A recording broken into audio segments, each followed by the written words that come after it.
오늘 함께 나눌 말씀은요, 전하는 이가 더 복됩니다 라는 제목을 가지고 함께 말씀을 나누겠습니다. 요즘은 이 말하는 것이 참 조심스럽고요, 또 이 말하는 것이 두려워요. 이 말에 책임이 따르기 때문에 그렇습니다. 어떠한 이야기를 했을 때 그 이야기를 듣는 사람이 책임질 수 있는 말이냐고, 그러면서 반문하면 참 어려운 거예요. 특별히 이 코로나19 시대 속에서 더더욱 그래요. 책임질 수 있는 말이냐 라는 이야기를 한다고 하면 사람은 어느 누구도 책임을 질 수가 없어요. 책임을 질 수 있는 사람의 말은 세 가지가 성립이 돼야 돼요. 하나는 진실성이에요. 그 말이 진실한 거냐, 거짓된 거냐, 진실성이 반드시 있어야 돼요. 그리고 말에는 능력이 있어야 돼요. 정말 그 말을 책임질 수 있는 능력이 있느냐 없느냐가 따라야 되는 거예요. 그리고 또한 말에는 미래를 볼 수 있는 눈이 있어야 되는 거예요. 미래를 보지 못하면서 내일에 대한 이야기를 하는 것은 그거는 바른 모습이 아니라는 거예요. 그래서 이 말에는 세 가지 요소가 반드시 따를 때 그 말에 책임을 질 수 있는 거예요. 그래서 이 사람들은 말을 하고 난 뒤에 그것이 현실로 이루어지지 않으면 말을 바꿀 수밖에 없어요. 여러분, 우리가 아는 것처럼 이 코로나라고 하는 위기 속에서 여러분, 권력의 힘을 가진 분들이 이야기를 했어요. 없는 휴일도 만들어 가지고 이제 휴식을 가지라는 거예요. 지쳤으니까, 어려우니까. 정말 좋은 이야기였어요. 모든 사람들이 공감할 수 있는 좋은 이야기였어요. 그런데 미래를 보지 못했기 때문에 그 말에 책임을 지지 못하고 말을 묻혀버리는 그런 모습을 갖게 됐어요. 또 어느 분은 이야기를 하는 거예요. 무슨 이야기를 하냐고 하면 나는 괜찮다는 거예요. 나는 아무렇지도 않다는 거예요. 여러분, 하루만 뒤를 볼 수 있었다고 하면 그렇게 말하지 않았을 거라는 거죠. 여러분, 어느 사람도 말에 책임을 질 수 있는 사람은 없어요.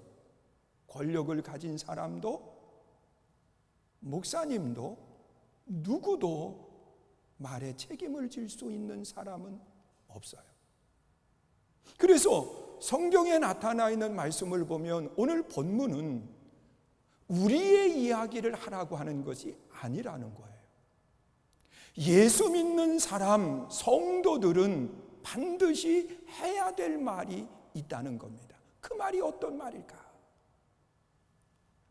오늘 본문 4절에 기록되어 있는 말씀을 보면 그렇게 말씀을 하고 있어요. 그가 또 내게 이르시되 인자야 이스라엘 족속에게 가서 내 말로 그들에게 고하라 그랬습니다. 하나님은 뭐라고 이야기하느냐? 내 말을 하라고 하는 것이 아니라 내 말로 하나님의 말씀으로 가서 이야기하라는 거예요. 고하라고 하는 그 말 속에는 다른 것을 첨부하지 말고 하나님의 말씀 있는 그대로를 가지고 가서 이야기하라는 겁니다.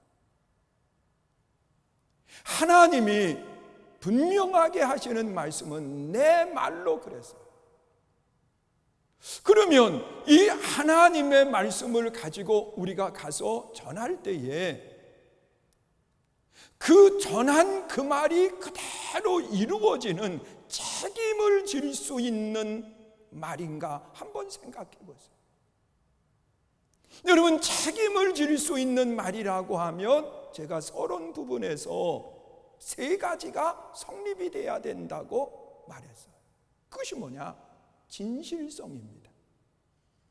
여러분, 지난 과거에 대한 이야기를 하면서 그 지난 것에 대한 말을 할 때 우리는 보지 못한 것들이 많이 있어요. 여러분, 저도 제가 살아온 여정 속에 제가 걸어온 그 길 이외에는 본 것이 없어요.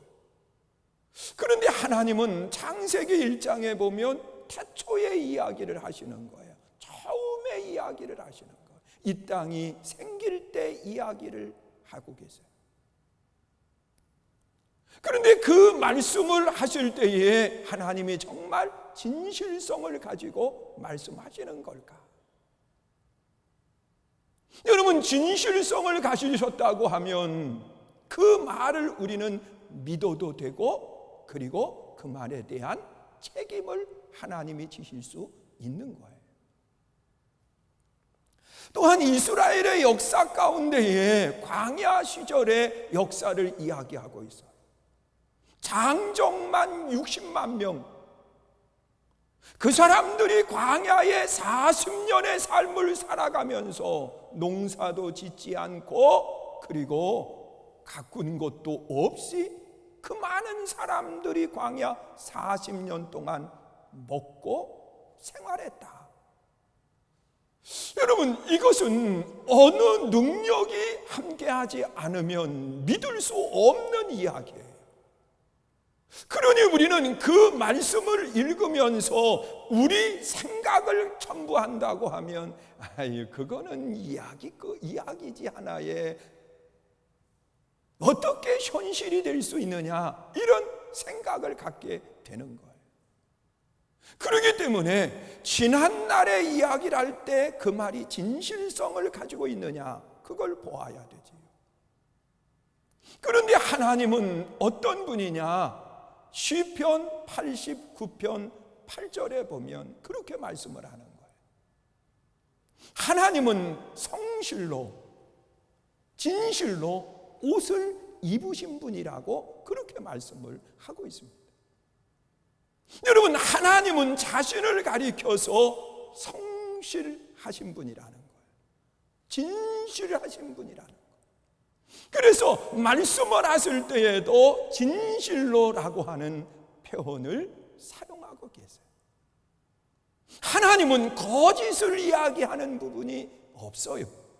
하나님은 처음부터 끝까지 진실을 이야기해요. 그런데 이 진실을 말하시는 분이 때로는 말하고 난 뒤에 바꾼 적도 있어요. 그런데 우리는 그 하나님이 왜 바꾸셨는가라고 하는 것을 우리는 다 알지를 못해요. 하나님이 그것까지 생각하고 말씀하신 것이 아닌가, 우리 생각해 볼 수 있어요. 여러분, 그 어느 날 하나님이 이사야 선지자를 히스기야 왕에게 보낸 거예요. 그래서 뭐라고 이야기하느냐? 하나님이 내 생명을 거두신다고 그렇게 말씀하셨다는. 자, 이 말을 했을 때 하나님의 신실성을 가지신 분이라고 하면 그대로 생명을 거두시면 되는 거예요. 그런데 히스기야가 하나님 앞에 부르짖습니다. 벽을 향해서 하나님만 바라보면서 부르짖어 기도할 때 하나님은 뜻을 돌이키시고 그의 생명을 15년 연장시켜 주셨어요. 자, 우리가 이 모습만 가지고 생각을 할 때 하나님이 이야기하시고 난 뒤에 바꾸셨지 않느냐, 신실성이 없는 것 아니냐고 이야기할 수 있습니다. 그리고 또 성경에 나타나 있는 말씀을 보면 이스라엘 백성들이 광야길을 걸어갈 때 이 시내 산에 이르렀을 때 하나님께서 모세를 부르셨어요. 그리고 모세에게 하나님께서 10가지의 백성들이 지켜야 될 계명을 주신 겁니다. 그것도 두 돌판에 새겨서 주셨어요. 그래서 이 모세가 그 두 돌판을 들고 40일 만에 그 산에서 내려오는데 이 모세를 기다려줘야 될 백성들이 아론을 중심으로 해서 금송아지를 만들어 놓고, 그리고 그 금송아지가 우리를 인도했다고 하면서 그것을 섬기는 거예요. 거기에 제사를 드리는 거예요. 자, 그랬을 때 하나님은 모세에게 그렇게 말씀을 하세요. 모세는 너무 그 모습이 가슴이 아파서 이 들고 왔던 두 돌판을 바닥에 던져서 깹니다. 그리고 난 뒤에 하나님이 모세에게 뭐라고 이야기할? 모세야, 이 백성들은 목이 곧은 백성들이란다. 그래서 내가 이들을 다 멸할 것이다. 그리고 내 자손을 통해서 강한 민족을 만든다. 하나님의 말씀이에요. 그러면 하나님이요, 진실성을 가지신 분이기 때문에 하나님이 그대로 이스라엘 백성들을 다 멸하고 모세의 자손을 통해서 강한 민족을 만들어야 되는데 그렇게 하지 않았어요. 성경에 기록된 말씀을 보면 모세가 하나님의 그 말씀을 듣고 난 뒤에 그 백성들을 살려달라고, 하나님 생각해 보세요. 애굽이라고 하는 땅에서 인도해 낼 때 하나님은 가나안을 약속하지 않았습니까? 그런데 광야 여기서 다 죽이면 세상 사람들이 뭐라고 이야기했습니까? 내 그럴 줄 알았다. 하나님이 능력이 없기 때문에 광야에서 다 죽었지, 그렇게 이야기할 것 아닙니까? 그러니까 하나님 살려주세요. 그리고 난 뒤에 모세가 지혜롭게 행동을 합니다. 레위인들을 불러서 하는 이야기가 칼을 들고 거리를 지나가면서 남녀노소 닥치는 대로 죽이라고 그래요. 그래서 이 모세가 그 레위인을 통해서 지나가면서 칼로 백성들을 죽이기 시작을 하는데 몇 명이 죽었느냐? 그때에 3,000명의 생명이 죽음을 당합니다. 하나님은 그 모습을 바라보면서 뜻을 돌이켜요. 그래서 그 백성들을 살려주시는 겁니다. 여러분, 우리는 이 모습만 바라보면 하나님이 신실하지 않는 분으로 우리는 오인할 수가 있습니다. 왜 그러느냐? 우리는 하나님의 본래의 뜻을 모르기 때문에 그렇습니다. 자, 어느 사람은 그런 이야기를 합니다. 그 아이를 키우면서 아이가 큰 잘못을 저질렀어요. 아버지가 이 사실을 알면 아들을 가만 놔두지 않을 것 같은 거예요. 아버지의 성품을 봐서 말이에요.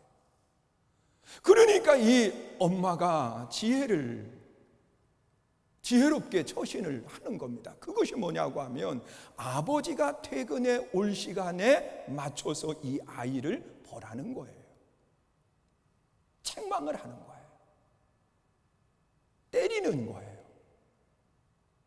그러면서 아버지가 들을 수 있도록 이 자녀의 잘못을 꾸짖는 겁니다. 그러면 아버지가 들어왔을 때 이미 잘못을 들어요.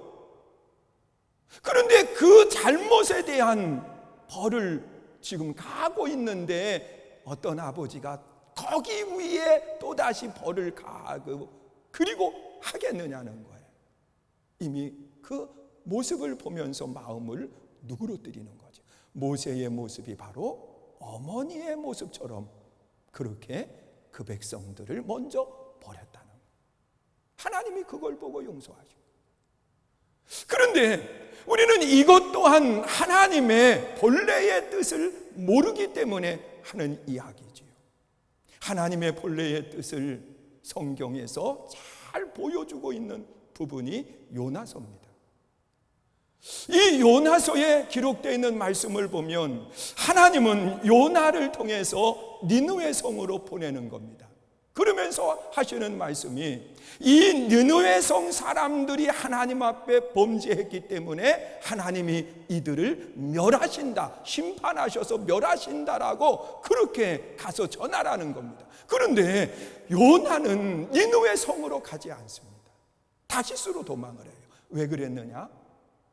요나는 하나님의 본래의 의중을 알고 있었어요. 하나님의 뜻은 니느웨 성을 벌하는 것이 뜻이 아니라는 거예요. 그들을 돌이키게 해서 용서하시는 것이 하나님의 뜻인 거예요. 요나는 니느웨 성이 멸망당하는 것을 진심으로 원했어요. 그런데 내가 가서 그 말을 전하면 분명히 하나님이 뜻을 돌이킬 거기 때문에 내가 가서 전하지 않고 도망을 하는 거예요. 여러분, 우리가 이 말씀 속을 들어가서 한번 살펴보세요. 그러면 이 히스기야 왕에게 이사야 선지자를 통해서 하신 말씀이나 모세를 통해서 우상 숭배를 한 그들을 벌하신다고 하는 말씀이나 하나님의 본래의 뜻이 어디에 있는가 우리는 모르는 거예요. 그런데 하나님은 분명하게 하시는 말씀이 하나님은 신실한 분이라고 말씀을 하고 있어요. 하나님은 거짓을 이야기하지 않아요. 하나님은 모두를 구원시키기를 원하시는 뜻을 가지고 계신 분이에요. 그렇기 때문에 우리는 하나님의 말씀을 전하는 데 있어서 망설일 이유가 없는 거예요. 그리고 또한 하나님은 어떤 분이냐? 모든 문제들을 해결할 수 있는 능력을 가지신 분이 하나님이신 거예요. 여러분, 우리가 어떠한 하나님의 말씀을 가서 전했는데 그 말씀을 해결할 수 있는 능력이 없다고 하면 그건 전하면 거짓이 되고 마는 거예요. 그런데 하나님의 능력은요, 이 세상 속에 소경이 눈을 뜨고 걷지 못하는 분이 일어나 걷고 말하지 못하는 분이 입이 열려져서 말하는 능력을 행하실 뿐만 아니라 하나님의 능력은 어디까지 미치느냐? 죽은 자를 살리는 능력까지도 하나님이 가지고 계시는 능력인 거예요. 여러분, 이 세상의 사람들에게 있어서 정말 할 수 없는 능력이 있어요. 사람들은 다 힘의 한계를 가지고 있어요. 이 나라의 대통령도 힘의 한계를 가지고 있어요. 그래서 그분도 이야기를 하지만 책임을 질 수는 없는 겁니다. 여러분, 그 능력을 가졌다고 하면 지금 우리는 어떤 일들 앞에서 두려워할 것 하나도 없어요. 왜? 이 나라의 권력을 가진 분이 해결할 것이기 때문에 그렇습니다. 그런데 그만한 힘이 없어요. 어떤 권력을 부여는 받았지만 모든 걸 해결할 수 있는 능력은 없어요. 근데 성경에 기록되어 있는 말씀을 보면 요한복음 11장에 어느 날 예수님께서 제자들과 함께 일을 하고 있을 때 한 사람이 달려오더니 하는 이야기가 나사로의 집에서 보낸 거예요. 그러면서 예수님께 뭐라고 하느냐? 예수님이 정말 사랑하는 사람 나사로가 병들어 죽게 되었으니 오셔서 고쳐달라는 거예요. 그런데 그 말을 들었으면, 평소 같았으면 예수님이 하시던 일을 다 놔두고 갔을 텐데 예수님은 아무 말씀도 아무 반응도 하지 않고 하시던 일을 계속하는 거예요. 그러니까 제자들의 마음속에 무슨 생각을 하겠어요? 얼마 전에 유대인들을 통해서 많은 고난을 당해서 아마 예수님이 듣지만 안 가려고 하시나 보다, 뭐 이런 생각을 할 수도 있었어요. 그런데 이틀을 더 유하고 난 뒤에 예수님께서 제자들에게 하시는 말씀이 우리가 사랑하는 사람 나사로가 자고 있다는 거예요. 그래서 깨우러 가자. 아니, 병들어 죽게 되었다고 하는데 예수님께서는 잠들었으니 깨우러 가자는 거예요. 근데 제자들은 알았거든요. 죽은 나사로의 살리는 것을 알았을 거예요. 그러나 거기에 가는 것은 위험한 요소가 따라야 돼요. 왜냐하고 하면 얼마 전에 그곳에서 복음을 전하다가 사역을 감당하다가 유대인들에게 많은 고통을 당했거든요. 그러니 또 가면 죽는 거예요. 죽을 수도 있는 거예요. 그래서 제자들이 가로막고 있을 때 예수님은 뭐라고 이야기하느냐? 잠든 나사로를 깨우러 간다는 거예요. 다른 제자들은 만류하지만 그때에 도마가 한 이야기가 있습니다. 그것이 뭐냐 하면 우리도 주와 함께 죽으러 가자. 주와 함께 죽으러 가자. 그러면서 나사로의 집으로 갔을 때 이미 나사로는 죽은 지 나흘이 지난 뒤였어요. 그래서 이미 장사까지 다 치른 뒤에 예수님이 거기에 도착을 하신 거예요. 마리아는 너무 속상해서 예수님을 쳐다보지도 않고 방에서 나오지도 않아요. 그러나 마르다는 예수님을 맞이하고 그리고 예수님에게 자기의 서운함을 표현하는 겁니다.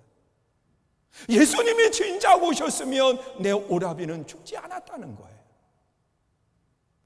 자, 이 서운함의 이야기를 듣고 난 뒤에 예수님은 나사로가 다시 살 거라는 겁니다.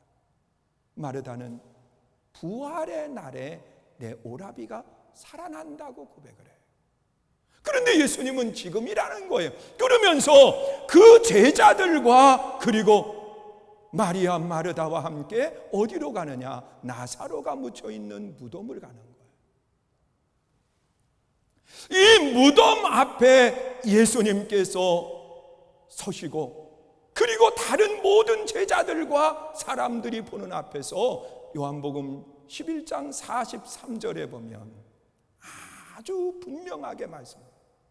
나사로야 나오너라. 나사로야 나오너라.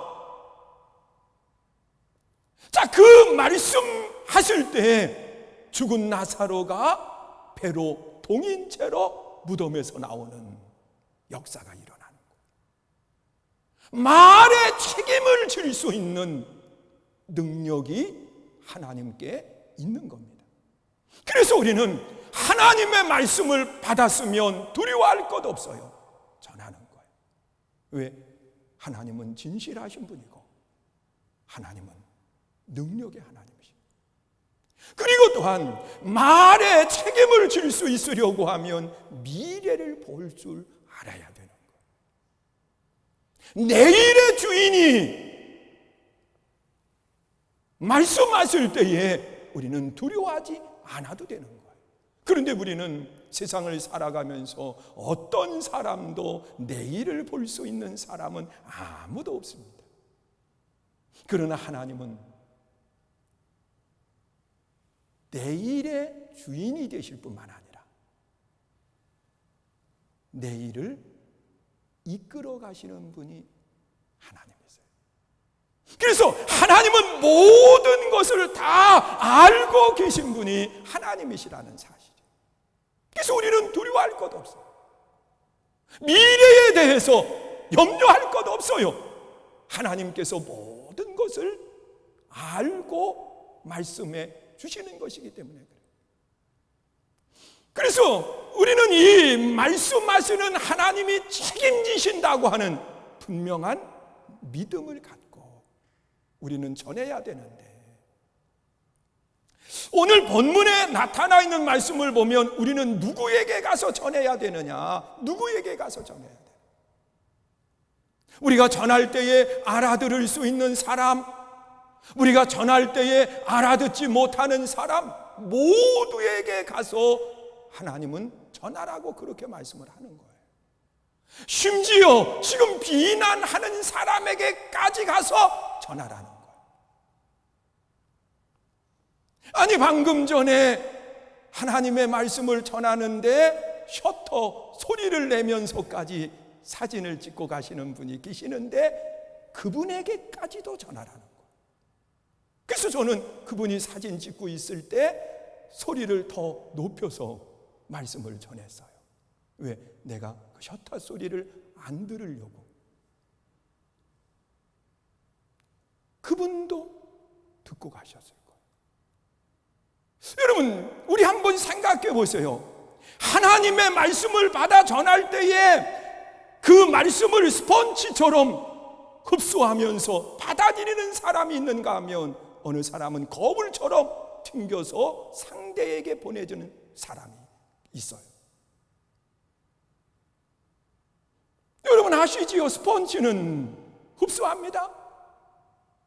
거울은 내가 이야기하면, 내가 보면 나만 보이지 상대는 없어요.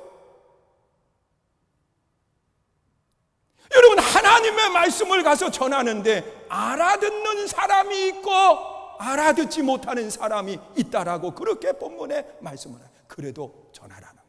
그런데 놀라운 것은요, 성경에 보면 베드로가 전한 말씀을 받았던 사람과 스데반이 전했던 말씀을 받았던 사람들의 차이점을 이야기하고 있습니다. 여러분, 베드로가 나가서 하나님의 말씀을 전할 때에 그 말씀을 받는 사람들이 어찌할꼬 가슴을 찢으면서 하나님의 말씀을 받아들이고 하나님께 돌아와요. 그래서 3,000명, 4,000명이 하나님께 돌아오는 기적의 역사가 일어난 거예요. 그런데 스데반이 가서 전할 때 3,000명, 4,000명이 돌아온 것이 아니라 같은 하나님의 말씀인데 이를 가는 사람이 있었어요. 그러면 스데반은 잘못 전한 것 아닌가? 이를 갈았을 뿐만 아니라 돌을 들어서 스데반에게 던져서 스데반을 죽게 만들었어요.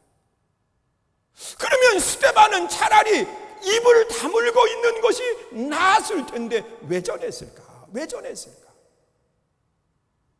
여러분, 우리도 그런 생각을 가질 때가 있어요. 지금 예수 믿는다라고 하면 세상에 환영하는 사람이 아무도 없습니다. 차라리 입 다물고 있는 게 좋아요. 입 다물고 있는 거. 제가 얘기했잖아요. 어느 교회에 코로나가 걸리고 나니까 사람들이 지나다니면서 그 교패만 있으면 비난을 하니까 잠시 이걸 떼놔야 되나 붙여놔야 되느냐 갈등하는 그 모습 말이에요. 이게 오늘 살고 있는 우리들의 모습. 여러분, 식당 입구에 교회인들은 출입할 수 없습니다. 써놓은 그 모습이 오늘 우리들이 살고 있는 현실이에요.